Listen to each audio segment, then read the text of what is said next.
Hi, everyone, and welcome to the QuitCast. My name is Becca. I had a very weird experience this morning, which is not abnormal, but it is abnormal that I respond with such a large emotion.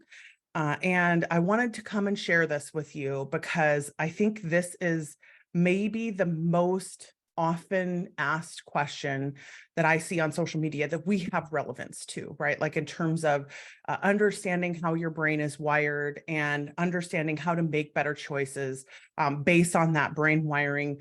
One of the original ways that I started doing coaching at all with writers was trying to help with productivity, trying to understand why I am not more productive and how to make myself more productive.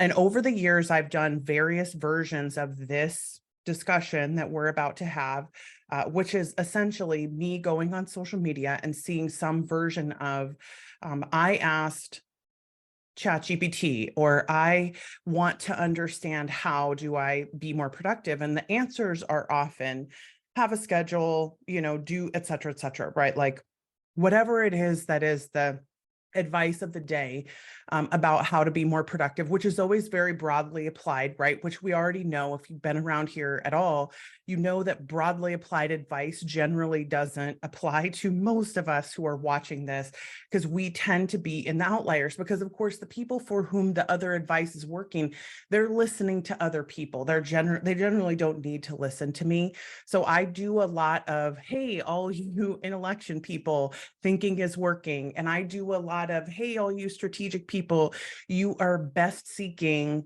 and ignoring your better instincts for the best, right?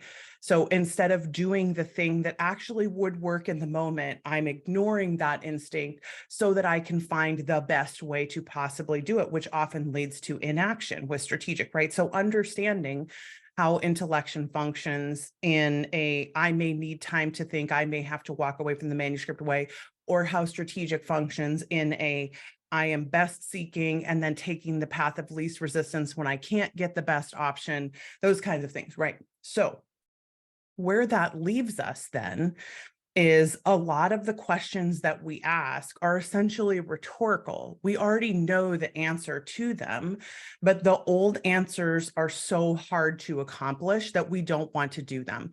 Here's the most common thing that happens after people take Write Better Faster, which is our primary author systems alignment class, right? So it deals with productivity, with writing style.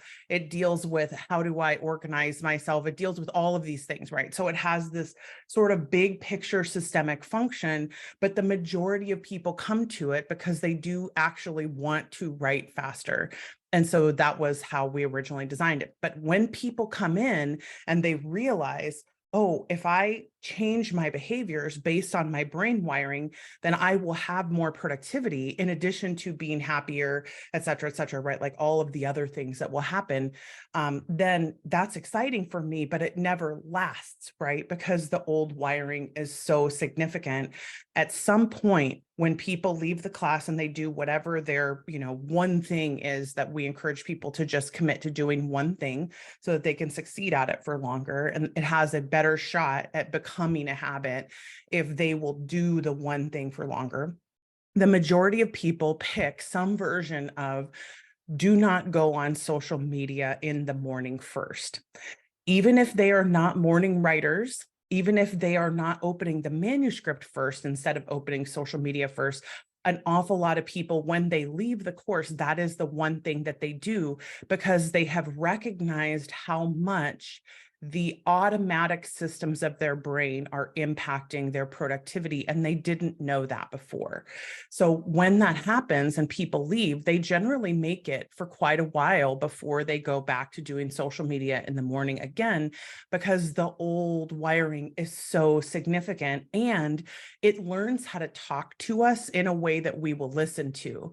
So it'll say things at first, like, you can do this really quick. You can check Instagram or TikTok really quick. It's not a big deal. You're an adult, you're in control. And it will say things like that to you because it is addicted to dopamine and it wants the dopamine. It thinks that it needs dopamine to live. It really is a survival instinct on some level. And so it isn't calling it an addiction is not really accurate in terms of it's not logically trying to sabotage you by doing this. It genuinely thinks that it's going to not survive if it doesn't get the dopamine. So it's wired to make itself very, very reasonable to you. That receptor is wired to make itself reasonable so that you will listen to it, because it's afraid that it will die if it doesn't, right? Or it's afraid that you will die, or whatever it is that, who knows if it's actually sentient? I don't know. It helps me to think of it as a thing that sits on my shoulder, because then I can almost like manifest it as a little thing and say to it, we're not going to die if we don't go on social media this morning. If I don't check Instagram, TikTok, or Facebook. And just testing out how addicted you are to this, or how aggressive that dopamine receptor is. If I just said a social media that you go on a lot and it made you want to go on it, just hearing the name, my dude, my guy, my friend, please, please keep watching. Okay. All right. So people generally make it for a while after they're out of Right, Better, Faster. And not everybody does this, because some of us have already been through a version of like Cal Newport, or the Dopamine Nation book. I think there was a social media documentary that came out, right? So like in 2018 or 19 or something like that. An awful lot of people know that this is what is bad for them, right? Like going on social media first thing in the morning is bad for me.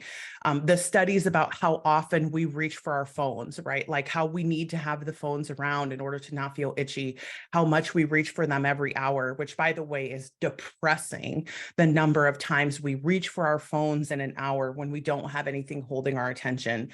It's depressing. And it is depressing specifically because it's so clear how hardwired the survival instinct is, that it genuinely is worried that if you don't get this thing right now, that something bad is going to happen. But you don't know that's what's going on. You think, oh, let me see what's on Facebook. Let me see what's on Instagram. Let me see what's on TikTok, etc. Right? Like that's what we think consciously, but internally what's happening is there is a tug of war about your survival. And the reason that I repeat this, and I think it's so important to understand this, is a lot of us are listening to that voice so much that we believe it. We believe, I can't not go on social media in the morning. I can't not see my friends. I won't survive without seeing my friends in the morning. That is a lie. It is a lie. You will survive. You will survive. And the reason this is so important for me, like the reason that I get so passionate about this, and why, like I said, when I went online this morning and I saw what was, somebody was asking something about being productive, and they were like, oh, I'm going to try this thing that was suggested, whatever. And then at the end, they were like, well, if only it could work that well. And I'm like, yeah, because that's not what you need. You don't need a big system. You don't need this giant, like hour by hour, time by time, because that's not how your brain functions. And I happen to know this person. I know their strengths. I know how high in adaptability they are. And then there are certain strengths: input, learner, adaptability, strategic, empathy, positivity, developer, communication, woo, includer, relator, basically all the thinking strengths: context, analytical, futuristic, pretty ideation, all the thinking strengths, right? Almost all of the relationship building strengths. A good portion of the influencing strengths are like this. We are so susceptible to either information desire, or people or connection desire, or influence desire, response desire, right? That we are going to the place that is the worst for us because we think we have to. We think we need this thing in order to survive. And I'm just going to tell you, you don't need it. You don't actually need the thing. That's just your brain trying to survive. So just try it. Because the thing that is the most frustrating for me, and this is frustrating about myself, it's not just frustrating about watching other people, but it is that You already know what the answer is. You already know what works for you. You know, in fact, I just put up a Facebook post about this. And as I put it up, everybody was like, oh yeah, when I do this, I'm so much more productive. And I'm like, right. And then we stop doing it because our brain is so wired for that survival instinct that it gets us back into the habit of doing it again. And then it feels so good to get the dopamine rushes. And it doesn't, frankly, it doesn't feel good to detox from it. It doesn't feel good to not indulge that reactor or receptor or whatever it is that's up there. It's so frustrating to me. But we don't have a choice at this point. If we have been introduced to social media, if we have been introduced to instant gratification, and we have a type of brain that is susceptible to it, we don't have a choice. We are in that loop at this point. So here's what I want us to do. And the reason I wanted to make this talk at all is because we're going to run an experiment in July. And I specifically want people to participate in this experiment who need the impetus to not go on social media. And we're going to run an experiment. And if you want in on it, there's a post on our Patreon and you can come and join it. You can email Becca@betterfasteracademy.com and we will get you into that. The goal of this experiment will be to try to reclaim our time from social media. And it's not something you have to participate in fully in order to be able to do it. But in July of 2023, we are going to run the month-long experiment to see how much more productive we will be if we do not do social media until a certain time of day. You're welcome to do this with us if you would like to, without participating, without signing up to participate. But if you want to sign up to participate to help us track this information, because I think the goal of the experiment for me is to track how this is going to happen, like to see what you're doing, how it's different, etc. We're going to have some days where you do, some days where you don't, etc. But if you want to participate with us, you can. If you're hearing this after July of 2023, hopefully there will be an episode later where we talk about what the results were. Because when I logged on this morning, which again, I usually try not to have social media time in the morning, but I had left it open accidentally last night. And one of my friends had messaged me worrying that I was awake because I was on Facebook Messenger. And so I started talking to her and then hit the home button like you do, and then started seeing, a couple of posts about productivity. And the posts about productivity are not a problem. No one should feel ashamed for asking other people how to help them with their productivity. We teach a class about it, so I don't think anyone should be ashamed about that. What I do want is to remind us all that you know the answer to how you are the most productive. You know the answer to that question. What you don't like is that it's hard. And I apologize for how hard that hits some of us, because we do actually want the easy answer. We want the easy way. We want it to be easy. And it is hard to deprogram things that have been programmed into us against our will. It is hard to go against sometimes years of programming in our brains. It is difficult to do. It is not fun. So none of us want that. We want the easy way. We want there to be a system or an answer or a schedule or a person or a class or whatever. We want there to be something that is just magically going to fix us. But that's not how it works. In fact, two of the most famous productivity classes in the author sphere, including ours, are primarily successful long-term because we built communities around them. It is not just the system itself that works. It is the fact that we built a community around us to help us all focus more on these things, which is how people are often more productive when they are externally motivated. When they're internally motivated, you can give them a system, they'll be able to do it. It's fine. So for an internally motivated person, if I say, and write better, faster, don't go on social media first thing in the morning, open your manuscript if you can. And if you can't, then read or garden or knit or walk or do something else. exercise, whatever, to wake up and then open your manuscript later on in the afternoon, but still don't go on social media. And then they'll just do it, right? Because they're like, yes, this is the way I want the productivity so badly that I will force myself to do it, right? And then there are those of us who are externally motivated who function better in a community where all together we do something that makes us more productive. We do these month-long challenges. We do our quarterly plans, right? Like those things are supportive to us continuing to be productive. It's part of why the external motive, those of us who are externally motivated function better when we are surrounded by other people who are like us and who are trying to function in that way.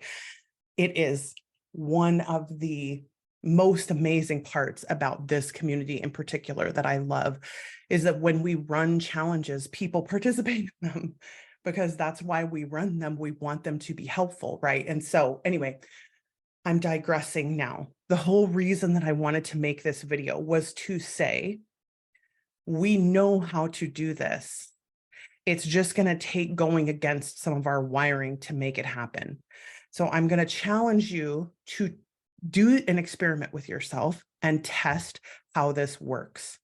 Just see what happens. If you don't reach for your phone, don't open social media, don't do anything until after noon. Just test and see how it's going to work. And if you want to participate in the challenge with us, like I said, you can email. We are going to send tracking stuff to everyone and then collect it from everyone at the end of the month. We're probably going to do some kind of group call and that kind of thing throughout the month in July. So please do that if you feel like it's going to help you. The goal of all of this, when I am thinking about like how to set these things up and how to be helpful, the goal of all of this is to make it easier to do the hard work. And we'll have more coming on that in the future. We're going to do some stuff over the summer and in the fall that will hopefully help with this. But if you are at all interested in your own productivity, just try this. Even though you may have taken all the classes, you may have done all the things, you may have systems that work for you, etc. Just try. Don't reach for your phone first thing in the morning. Don't go on social media. Don't really quick yourself into that loop and just see what happens. Just see what happens. It's going to be hard if you are addicted, and some of us are. It's going to be hard. It likely will not be fun to not go on social media. We're going to have to do things that we haven't done in a long time, like things that we did before social media even came into existence. But a lot of us have repressed those memories intentionally because it is not beneficial to the dopamine. If you remember how great it was to wake up in silence and not have 700 million people clamoring in your brain and not have all of everyone's baggage and garbage to think about and not have all of everyone's successes weighing on you and not have all of everyone's accomplishments to compare yourself to and not have all of everyone's trauma and drama and craziness at all times. I just want us to be okay, everyone. So I'm going to stop. I'm going to encourage you to try this experiment. And if you want to, please join us. That's great. If not, go with God, or, peace be with you or whatever. I totally understand if you are not a person that struggles with this, this is not going to resonate with you. And you probably aren't watching anymore if this isn't something that struggles with you, or if you're probably not listening, right? So if that's the case, great. We'll see you in a different episode. But some of us need to hear this so badly and we resist it because it is actually painful to do. It is actually hard work to do this. I'm telling you, for a lot of us, for our productivity, this is the silver bullet for a lot of us for our productivity. So just think about it. If it's you, I will see you on the next QuitCast. I promise we won't do any more repeating of any of this stuff. If you want to know more about this, there are old episodes that talk about how to be more productive in multiple different ways on the QuitCast YouTube channel.